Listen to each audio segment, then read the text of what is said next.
So, what's in the mystery big box? The convenient, they've gone all out with their branding, so even the logos are purple. And if that doesn't give it away, it is, of course, the somewhat controversial Platinum Jubilee. Because, obviously, lots of people don't like that it's purple in real life, and that, therefore, Hornby shouldn't have made a model. Previous to the original announcement of 1500, yeah, it's an edition of 2500 now. Still hasn't stopped people going mad on eBay. There were some that were in this box, unopened, within sort of a day of them arriving, but that's to be accepted. So, standard Hornby packaging. I'm sorry, I don't often unbox things, so within the packet, obviously it is official. You then have the standard instructions, which I imagine would be the same for all of their class. How to fit all the detailing, how to open it up, and the chip is in the tender, and the chip is a 21-pin chip. So, moving on.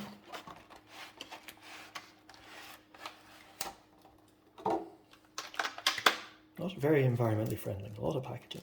So there is a standard bag of bits and pieces. So we have brake rigging, replacement wheel set so that you have flanges if you're not going around very tight corners. There is some pipe work, a coupling, and some random fake couplings and brake lines, and I think that's a ladder. Anyway, standard selection of detailing pack. And then one very purple locomotive. So it is exactly what you would expect of a purple train. Let's set that down there. Lift it out.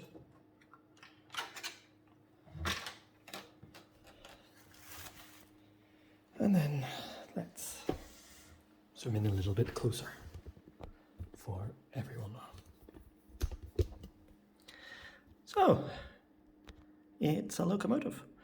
I haven't really looked at it in too much detail so far, but there are obviously a lot of little handrails and bits and the sanders and things in nicely painted.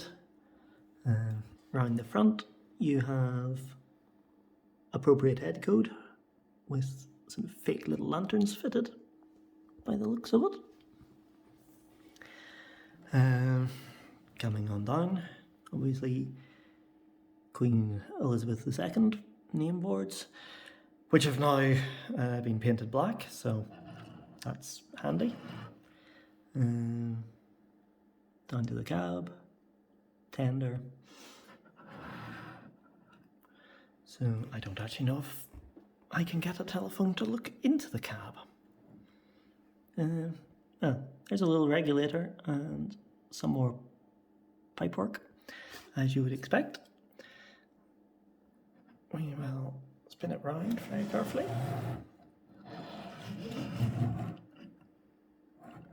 I'd have to say this side's sort of more interesting, more detailed. So, tender. Then, if we sort of go down, you can kind of see. Anyway, it's a reasonably detailed interior. It's not ridiculous, but it is at least painted. Along this side we have some more bits. Nice whistle. with complicated operational arrangement. But then all the way along, and we're back to the front. Obviously, the rear wheel set is flangeless to help it go around corners, and that's what the detail pack is. So no coupling at the front. Little sprung buffers though, which are quite nice. Couple of ladders around the back, and yeah, brake line, lots of fake lights again, and a little tension lock coupling. There is another tension lock coupling in the detailing bag. You can just about see it. Not sure if it fits on to the front, but I'm sure it does. Anyway, I have a reasonably basic little 21-pin decoder because I'm not going to chop this up to fit stuff, so therefore don't need any functions.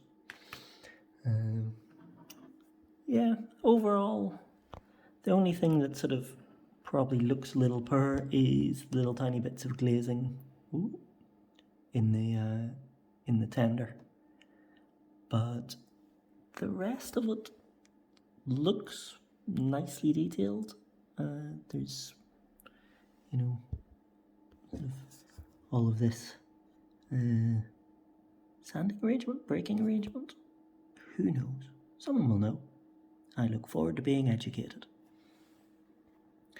So we'll go and take it apart and put a chip in it. Right, I won't lie. The body removal was not the easiest.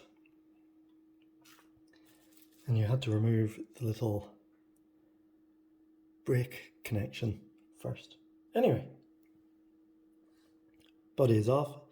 Little basic chip. Hornby's sort of pre-made space for a little round speaker. That one comes off. It's missing one pin. This one has an uneven number of pinholes. So, lines up. There we go. Pushes down. Reasonably tight. And now we have to put it all back together again. The one thing that's most noticeable, if we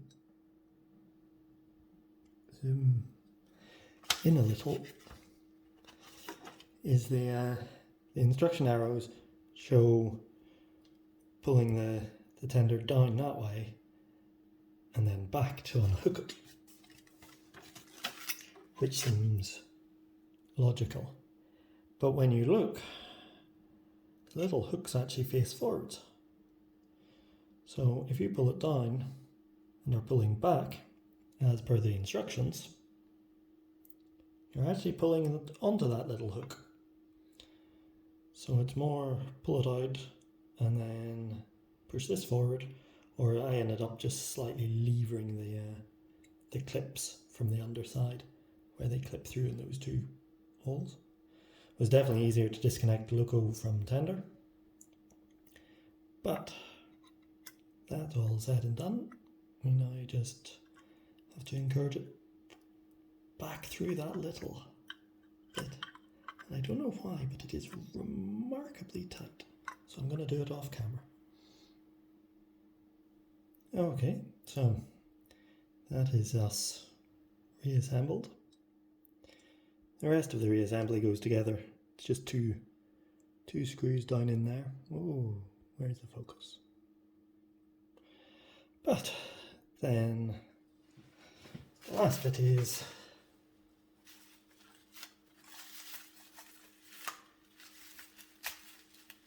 carefully balance the logo.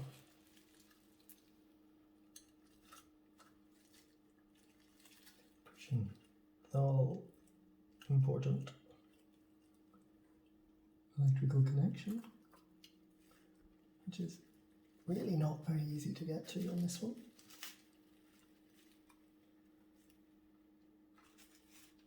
And then struggle and fail many times. It's upside down totally.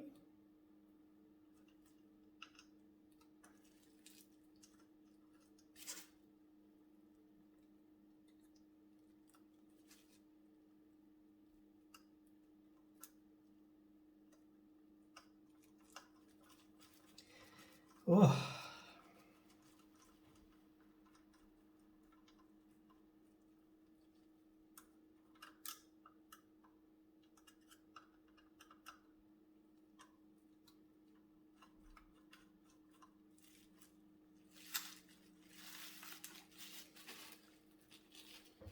The other thing, if you take the main body off, you have to disconnect that tiny little speedo cable. Which hopefully is very flexible since it's going to go round and round and round with the wheels. Anyway, after much